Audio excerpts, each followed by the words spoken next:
Eu quero convidar os irmãos, nós vamos estar lendo a palavra de Deus para uma meditação na palavra nesta noite.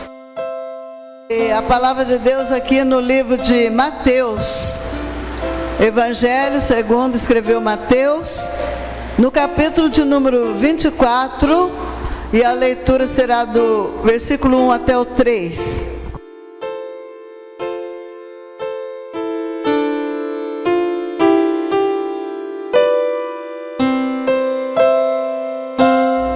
Então, Mateus, capítulo de número 24, está meio difícil aqui de eu passar aqui as páginas bem grudadinhas aqui, mas eu já acho já.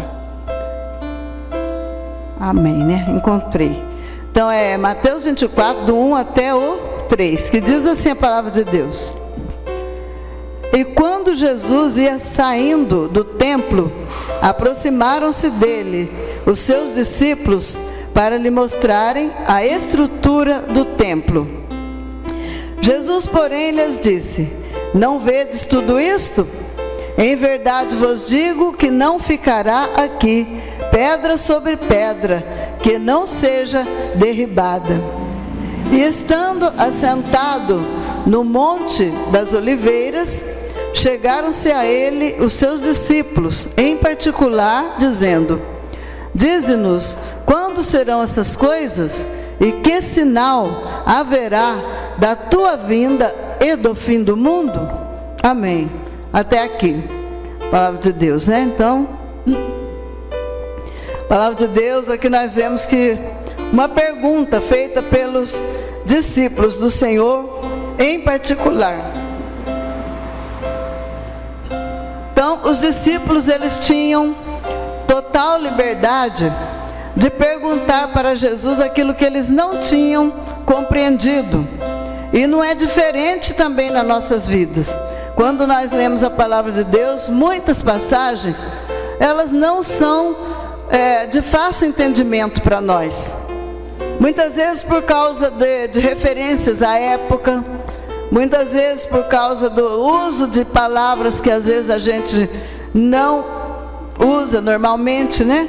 Então muitas coisas a gente precisa tentar descobrir através de ensinos bíblicos, através de pessoas que estudam os manuscritos, que estudam, né, sobre, como que eu vou dizer, os livros que têm tradução de coisas antigas, né? Então é bastante complicado muitas das vezes para as pessoas entenderem. Às vezes é preciso saber hebraico, né? Alguma coisa do tipo para poder ir fundo no sentido das palavras.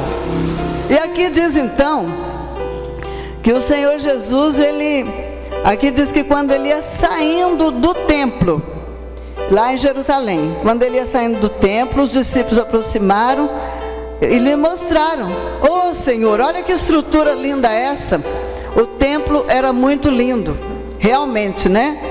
E eles olhando para aquela estrutura tremenda, que tinha levado aproximadamente 40 anos para ser construída, o templo de Herodes, como se dizia, né? E eles acharam lindo aquele templo, e disseram para o Senhor Jesus, né? Olha para esta estrutura, como quem diz, ela permanecerá aqui, né, por muitos e muitos e muitos anos. E Jesus disse: não vedes tudo isto? Em verdade vos digo que não ficará pedra sobre pedra que não seja derribada. E estando ele depois assentado lá no Monte das Oliveiras, chegaram-se a ele os seus discípulos e disseram, em particular para ele: dize-nos, quando serão estas coisas? E que sinal haverá da tua vinda e do fim do mundo? De que coisas os discípulos estavam falando com Jesus? Exatamente do que Jesus tinha falado, que não ficaria pedra sobre pedra que não fosse derribada. E como de fato, né, isso aconteceu por volta dos anos 70 depois de Cristo, né? Nós sabemos que foi invadido e realmente não ficou pedra sobre pedra. Foi tudo derrubado pelos romanos, né? houve lá uma grande invasão em Jerusalém, se não me engano, pelo imperador Tito, e aquela estrutura tão linda que parecia que nunca cairia, foi parar tudo embaixo em ruínas, e está até hoje, né? Não se levantou mais aquele templo ainda não foi levantado, né? Nós sabemos que chegará um tempo que vai ser levantado novamente, na época da grande tribulação. Então, o que nós vemos é isso, que Jesus profetizou, e nessa profecia que Jesus falou, o que é uma profecia? É você falar uma coisa antes que ela aconteça. Então, isso é uma profecia. Então, Jesus falou que não ficaria pedra sobre pedra que não seria derrubada. Então, foi tudo derrubado já por volta do ano 70 depois de Cristo. Mas tem também outra coisa, eles não falaram só isso, eles falaram, dize-nos quando serão estas coisas, e que sinal haverá da tua vinda, uma coisa, e do fim do mundo, outra coisa. Então, na verdade, os discípulos perguntaram sobre 3 eventos aqui. Perguntaram sobre as coisas que Jesus disse que aconteceria com o templo, perguntaram sobre a vinda do Senhor Jesus, né? Ele ainda estava lá com eles. Interessante que Jesus ainda estava lá com os discípulos, porque a pergunta era para ele. Então ele ainda estava lá. Perguntou sobre a vinda dele e perguntou sobre o fim do mundo, que já é uma outra coisa. A vinda do Senhor Jesus não é o fim do mundo, porque o Senhor Jesus vai vir, vai arrebatar a sua igreja. Embora muita gente diga que não existe na Bíblia a palavra arrebatamento, mas tem em Tessalonicenses, tem. Então, vai arrebatar o seu povo, e o fim do mundo só virá muito tempo depois. Não será simultâneo com a vinda dele. Então, não é na hora que Jesus vem, leva a igreja, que o mundo que todas as coisas terminarão. Não. Ainda vai ter muita coisa, como a grande tribulação, o julgamento do grande trono branco, né? Então, muitas coisas acontecerão. Depois terá o milênio, vai ter o milênio, né? Vai ter o milênio. E nós sabemos que tudo não acontecerá de uma vez só. Então, vai ter evento sobre evento, né? Louvado seja Deus. Eu estava pensando na palavra de Deus aqui, já há muitos dias, quando a pastora falou que eu ia pregar sobre os sinais das vindas de Cristo. Por que das vindas de Cristo? Porque Jesus já veio uma vez. A primeira vinda dele já aconteceu, quando ele veio como um bebezinho na terra, né? Nasceu como um bebê aqui. A sua segunda vinda será depois. O arrebatamento é uma coisa, e a segunda vinda do Senhor é uma outra coisa. Arrebatamento vai ser algo tipo secreto. Os salvos verão, mas os ímpios não verão.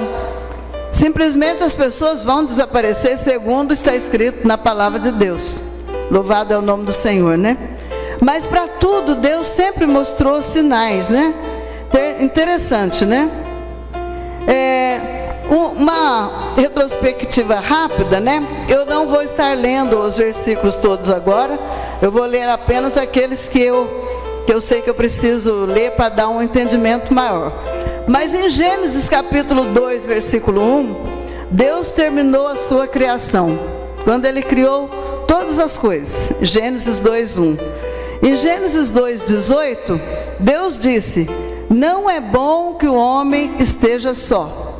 Deus tinha falado tudo que Ele criou, Ele disse: eis que é muito bom. Quando Ele criou o sol, a lua, as estrelas, os animais, tudo que Ele criou, as aves, né, todas as plantas, tudo que Ele criava, Ele dizia: eis que é muito bom. Mas quando Ele criou o homem, Ele falou: não é bom. Não é bom o quê? O homem? Não é bom que o homem esteja só. Então Ele criou uma disjuntora para ele, que nós conhecemos a palavra de Deus. Ele formou a mulher em Gênesis 2, 22. Em Gênesis 3, 6 foi a queda do homem. Nós sabemos que o homem estava no paraíso com regalia. Ele se tornou ali como que aquele que, como que eu vou dizer assim, tomava conta de tudo para Deus ali. Ele cuidava daquele jardim. Deus pôs ele lá para que ele cuidasse do jardim, desfrutasse do bem daquele jardim. Mas nós sabemos que ele pecou, né? Aqui no Gênesis 3 e 6. Mas em Gênesis 3, 14 e 15, houve a promessa da vinda do Senhor. Então esse versículo eu vou ler. Glórias a Deus.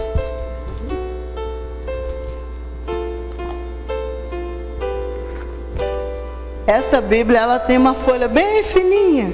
Eu poderia ter trazido a outra, que a folha é mais grossa, né? Então aqui diz assim, ó. Gênesis 3, 14 diz: então o Senhor Deus disse à serpente: porquanto fizeste isso, maldita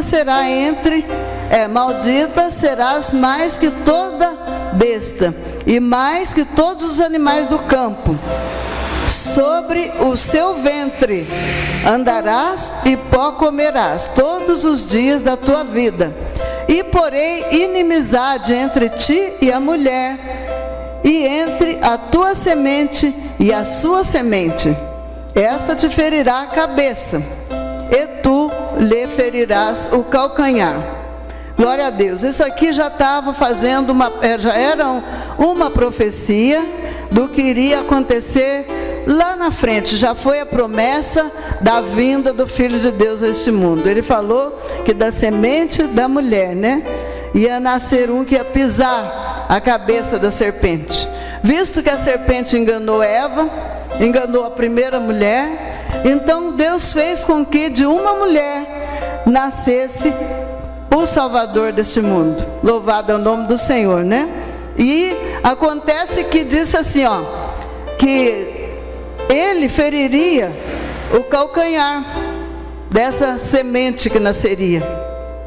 E essa semente, que no caso é Jesus, lhe feriria a cabeça. Então nós vemos, né, que o ferimento que foi causado em Jesus lá na cruz foi um ferimento no calcanhar. Por quê? Porque Jesus morreu, mas ao terceiro dia já estava vivo e ressuscitado. Então, aquele ferimento foi como se ferisse o seu calcanhar. Mas ele pisou, depois ele pisaria na cabeça da serpente. Ninguém mata uma cobra batendo na sua cauda, não é verdade?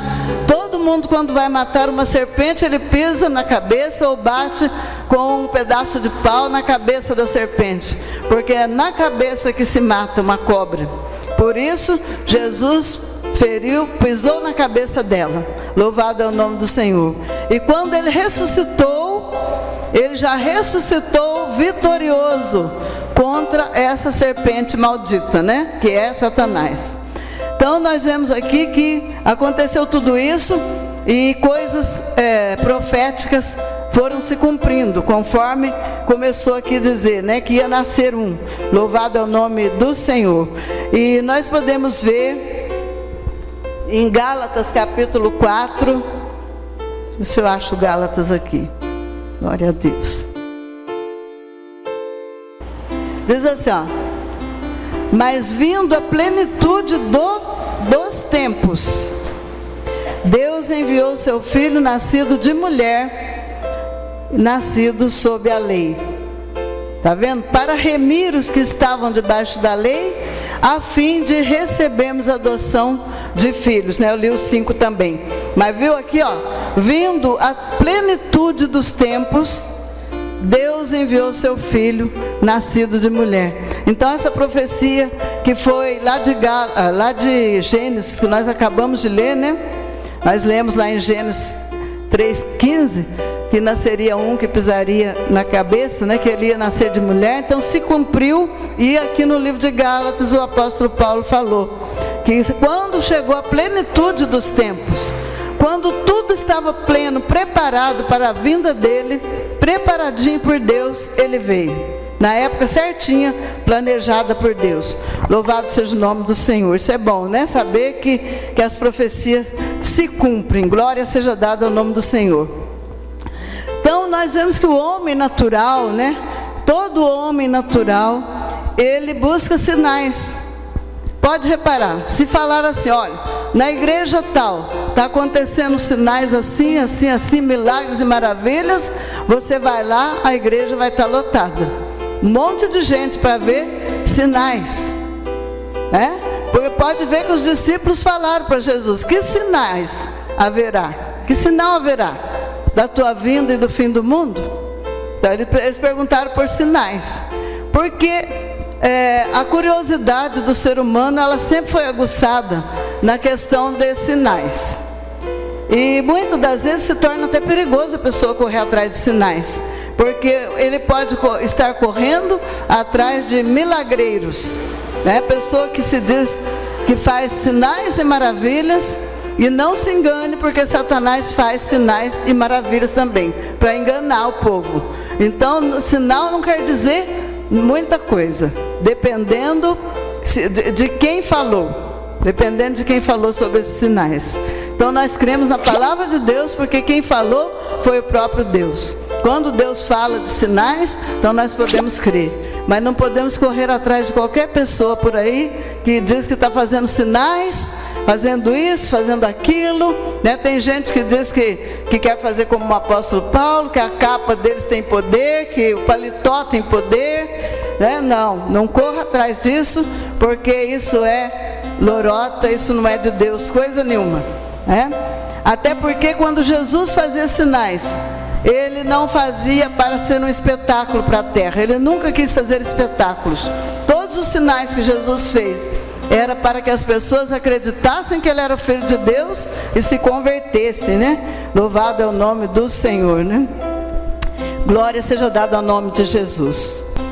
Então, nós vemos o seguinte, que pode ver que quando o povo de Deus estava lá escravizado no Egito, por 430 anos, na verdade eles não foram escravizados 430 anos, eles ficaram lá esse tempo, mas eles só passaram a ser escravizados a partir do momento que passou aquela geração de José e aquele faraó que gostava de José. Aquele não escravizou o povo, mas vindo outros faraós que não conheceram José, eles começaram a oprimir o povo e a escravizar o povo.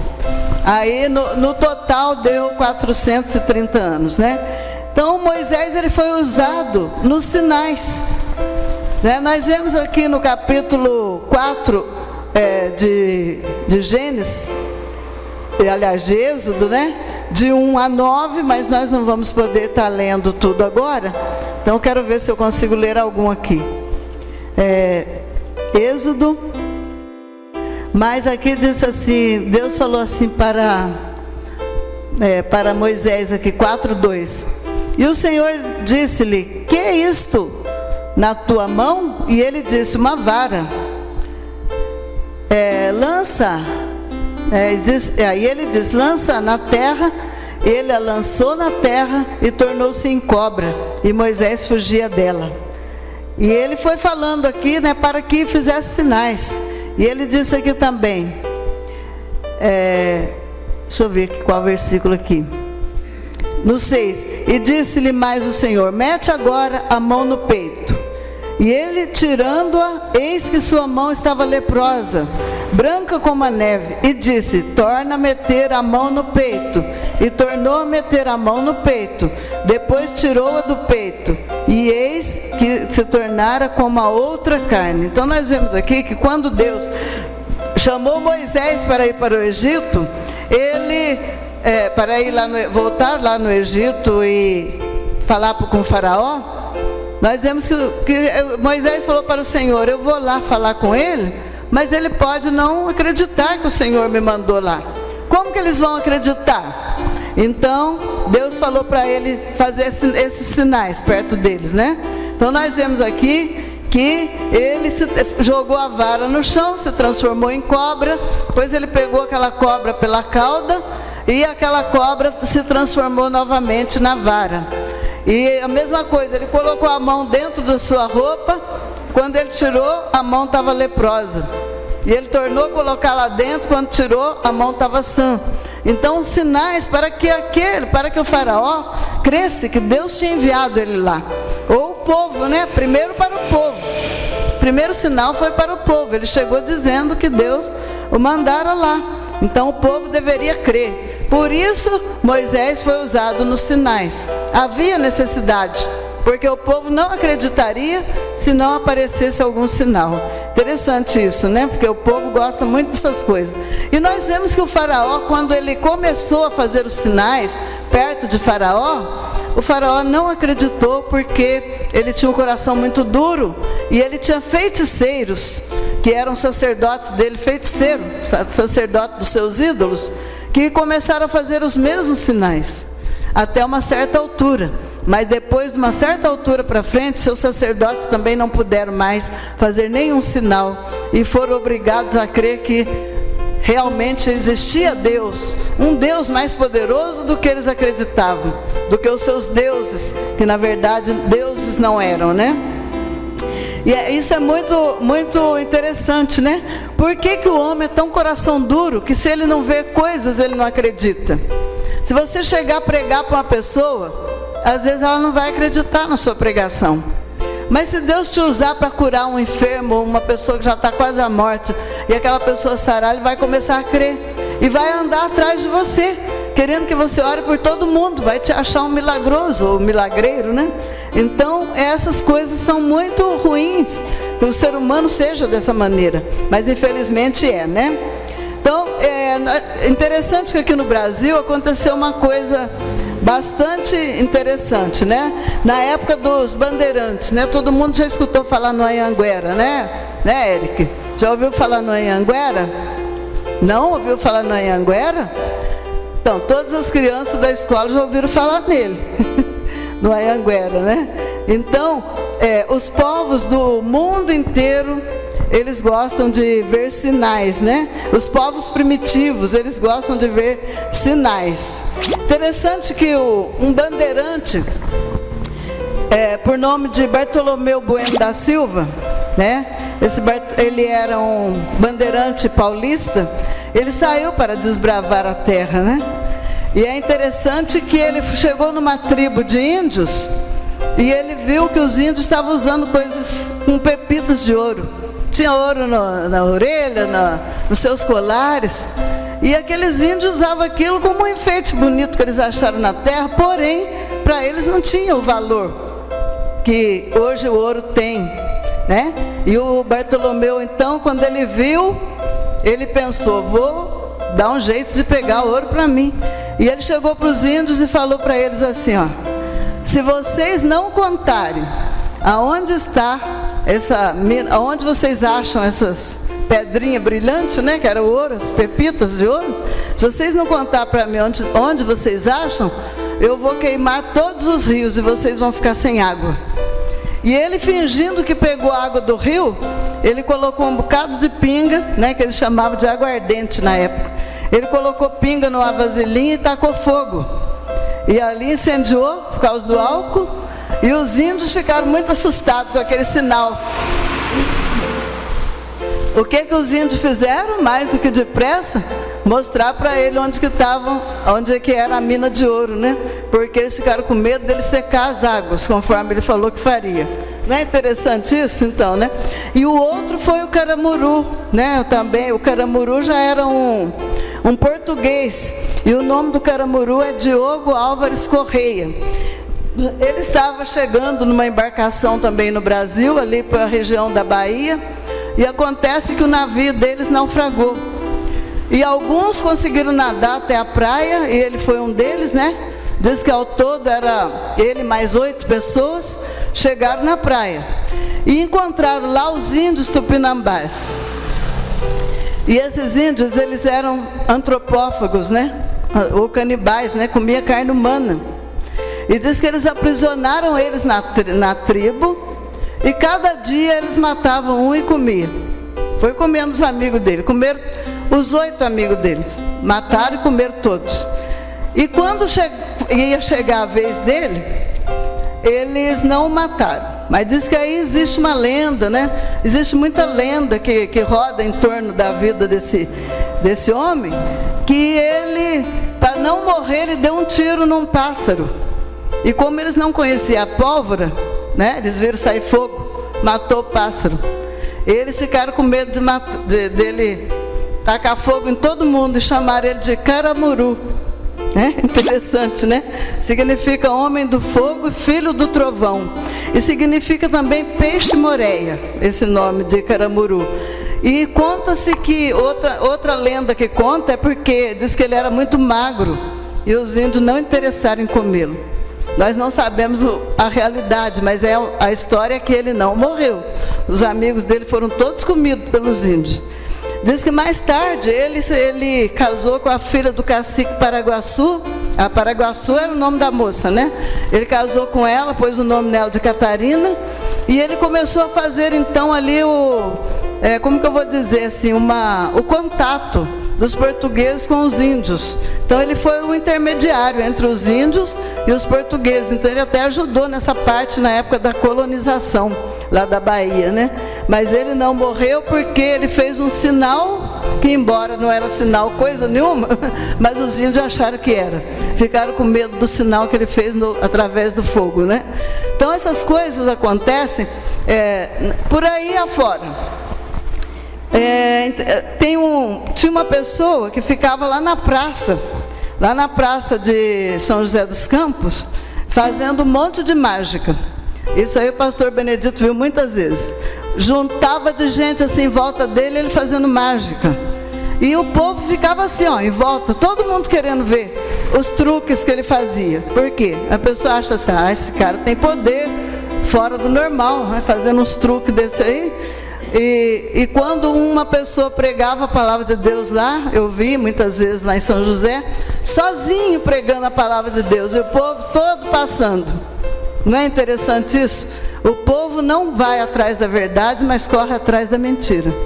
Então, quando está se pregando a palavra de Deus, que é verdadeira, é santa, é pura, o povo passa de largo. Mas quando tem lá uma pessoa enganando ele, né? Eles ficam lá, parados, ouvindo aquele enganador fazendo mágicas mentirosas para enganar.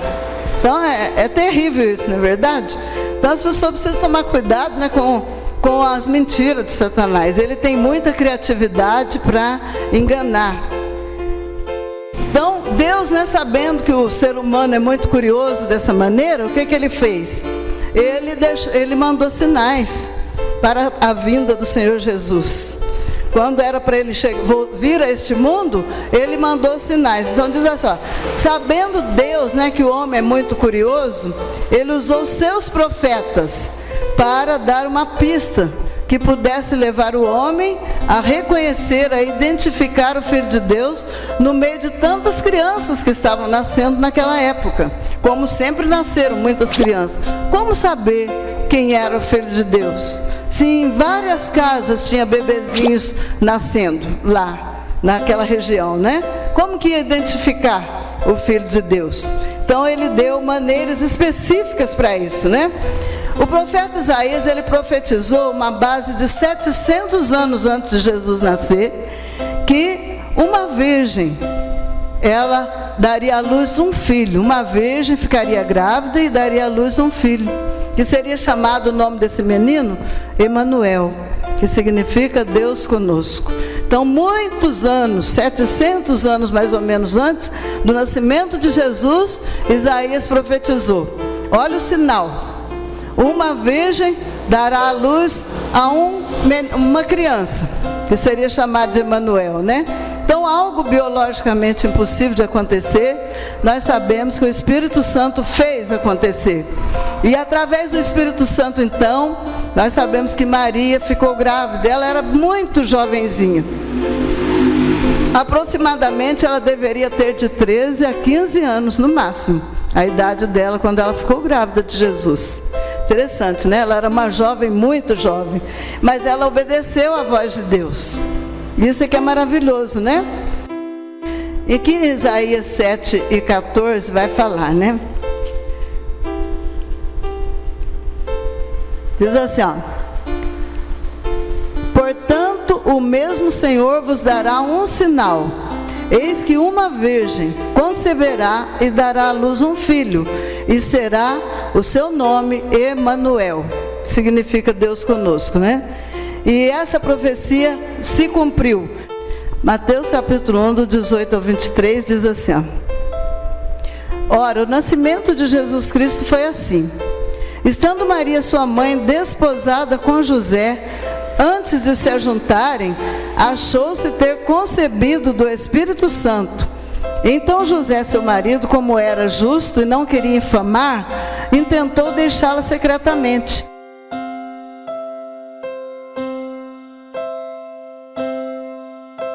E projetando ele isso, eis que em sonho lhe apareceu um anjo do Senhor dizendo: José, filho de Davi, não temas receber Maria por tua mulher, porque o que nela está gerado é do Espírito Santo, e ela dará à luz um filho, e lhe porá o nome de Jesus, porque salvará o seu povo dos seus pecados.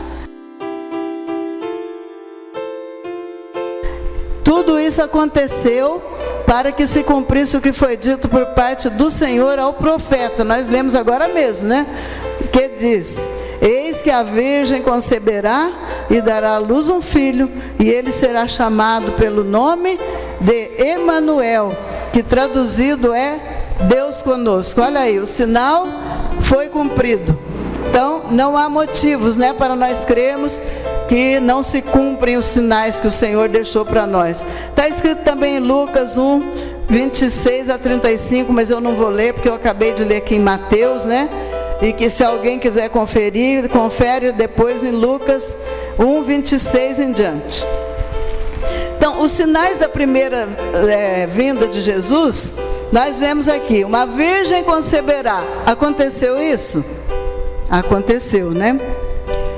Diz assim, em Lucas 2:18, não, em Lucas 2:12 e 16, diz que um bebê numa manjedoura. Esse eu vou ler também, porque eu falei, tem alguns versículos aqui que eu preciso ler, né? Então eu vou ler aqui rapidamente aqui. Lucas, capítulo 2, e o versículo de número 12, que diz assim, ó.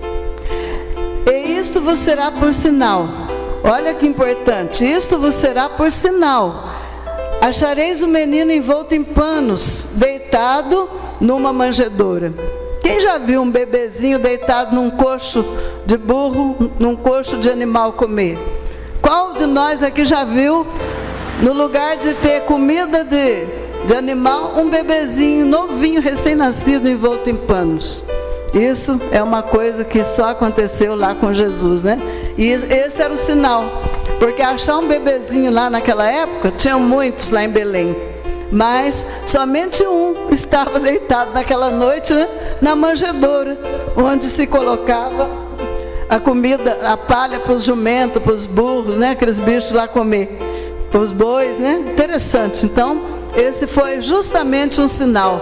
Você vê que Jesus, ele tem coisas tão simples, né? Olha os sinais que ele deu, muito simples, porém certos, né? Não teve falha naquilo que ele falou, né? Interessante isso. Glória seja dada ao nome de Jesus, né? E em Mateus 2, do 1 ao 2, vai falar sobre a estrela. Então a estrela em Mateus 2, do 1 ao 2. Glória a Jesus, né? Eu estava para trazer essa palavra por volta do Natal e Ano Novo. Como não foi possível, então eu trouxe ela agora, porque eu achei muito interessante. As coisas de Deus, elas são tão bonitas, tão interessantes, né? Que a gente precisa meditar mais nelas. Porque muitas vezes as coisas simples a gente deixa passar e não presta atenção. E as coisas de Deus, eu sempre falei, as coisas de Deus são simples. A palavra de Deus, ela é simples. Muita gente enfeita, faz tanta coisa, mas ela é simples. A mensagem dele é muito simples, né? E a vida dele também nesta terra, ele usou de muita simplicidade para falar. Então aqui diz assim, capítulo 2 de Mateus, do 1 ao 2, só 1 e 2. E tendo nascido Jesus em Belém da Judeia, no tempo do rei Herodes, eis que uns magos vieram do Oriente a Jerusalém e perguntaram: onde está aquele que é nascido rei dos judeus? Porque vimos a sua estrela no Oriente e viemos a adorá-lo. Outra coisa simples, o céu está cheio de milhões e milhões e milhões de estrelas. Como saber de uma estrela no meio de tantas estrelas? Então Deus fez uma estrela brilhar de uma maneira diferente. Quem sabe essa estrela estava muito mais baixa, com certeza estava, para que aqueles homens lá do Oriente pudessem encontrar o Salvador que eles queriam ir adorar. Então o Senhor colocou essa estrela como um sinal. E muita gente pensa assim, que quando Jesus nasceu, os magos já chegaram lá naquela estrebaria. Não, eles gastaram aproximadamente 2 anos. Então essa estrela, ela permaneceu no céu por pelo menos 2 anos. Eles seguiram a estrela, eles viajaram muitos quilômetros, né? E levou muito tempo. Alguns disseram que a base de 1.600 a 1.700 quilômetros, e eles viajavam de camelo, parando, montando suas caravanas, descansando, alimentando os animais. Eles demoraram aproximadamente 2 anos para chegar, e a estrela ficou todo esse tempo indicando onde é que estava o menino Jesus, que nessas alturas já estava por volta dos seus 2 anos de idade. Glória a Deus, né? Isso é muito lindo, né? Saber que o Senhor Jesus, ele se mostra para aquele que tem o coração aberto. Pode ser o mago do Oriente, que não era nem um salvo. Ele conheceu a palavra de Deus. Muita gente diz que quem sabe através do profeta Daniel, né? Porque como que eles descobriram que ia nascer um menino? Alguém tem que ter falado para eles lá no Oriente. Pode ser que seja Daniel, né? É uma das hipóteses. Não estamos dizendo que foi, mas pode ter sido. O próprio Daniel morou lá no Oriente, viveu lá, né? Longe. Então nós sabemos que ele esteve lá na época do Nabucodonosor, na época do rei Dario, né? E ele deu muito bom testemunho de servo de Deus. Ele pode ter falado que nasceria esse menino. Não sabemos. Pode também ser o profeta Ezequiel, que também viveu lá, né, na Babilônia. Então, alguém falou e os magos descobriram que nasceria esse menino. E eles puseram isso no seu coração, o desejo de adorar aquele menino. Então, por isso que eles foram até lá em Jerusalém, né? Eles foram para encontrar o Senhor Jesus. Nessas alturas não estava mais em Belém, né? Ele não estava mais em Belém. Eles estavam morando em Nazaré, né? Então, nós vemos que foi tudo isso maravilhoso que aconteceu. Glória a Deus, né? E agora nós estamos aguardando, né, a vinda de nosso Senhor Jesus Cristo para levar o seu povo. E a vinda do Senhor Jesus, ela também é cercada de muitos sinais. Tem sinais também, porque os discípulos perguntaram: que sinal haverá da tua vinda e do fim do mundo? Eles sabiam que Deus mandaria sinais, assim como mandou na primeira vinda dele, né? Então os sinais vão se cumprir. Louvado seja o nome de nosso Senhor e Salvador Jesus Cristo. Como o nosso tempo hoje não vai dar para concluir, eu vou deixar para concluir numa próxima oportunidade que a pastora me der. Aí nós vamos falar sobre os sinais da segunda vinda do Senhor Jesus. E por hoje, então, nós vamos deixar, vamos terminar por aqui, né? E depois nós estaremos vendo o restante em outra oportunidade. Então que Deus abençoe os irmãos. E eu creio que só de ver essa primeira parte já deve ter movido o coração dos irmãos, amém?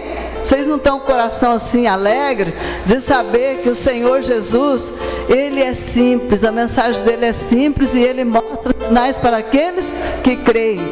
Pode ver, Ele mostrou sinais para aqueles que creram. O Herodes estava lá pertinho, mas ele não queria sinais da vinda de um outro rei. Ele queria matar o menino. Isso era o desejo do coração de Herodes. Ele poderia ter ido adorar, fazer o que os magos fizeram, mas não. Ele queria encontrar o menino para matá-lo. Só que Deus não permitiu que o nosso Senhor Jesus viesse morrer como criança, porque o plano de Deus não era esse, não é mesmo? Então que Deus nos abençoe e vamos continuar crendo que o Senhor é maravilhoso e Ele mostra sinais para mim e para você, e está mostrando sinais no mundo que Ele vai voltar. Nós estamos vendo que o mundo está do jeito que está, não é por acaso, são sinais de Deus. Louvado seja o nome do Senhor. Glória a Deus. Amém. Sim, como essa mensagem, né, está sendo gravada para ir para o YouTube, que eu já tinha prometido aos irmãos que ficam com a gente na oração toda segunda-feira. Então, nós vamos estar orando, né, por eles, sim, e nós vamos estar orando, vou pedir oração por eles aqui hoje, e depois nós vamos estar orando ao vivo, numa outra oportunidade, porque nós vamos mandar essa mensagem para o ar, para que os irmãos também possam ver sobre a vinda do Senhor. Glória a Deus, né? Louvado é o nome do Senhor.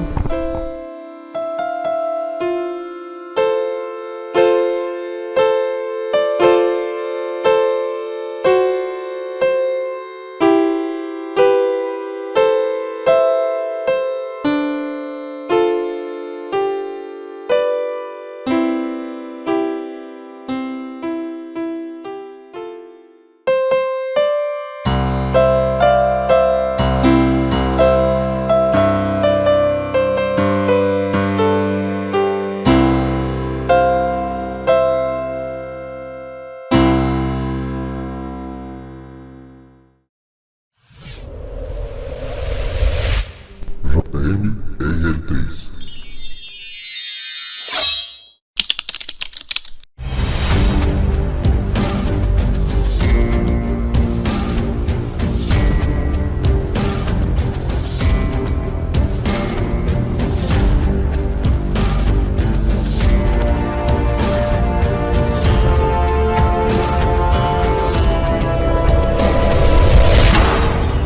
É isso aí, galera.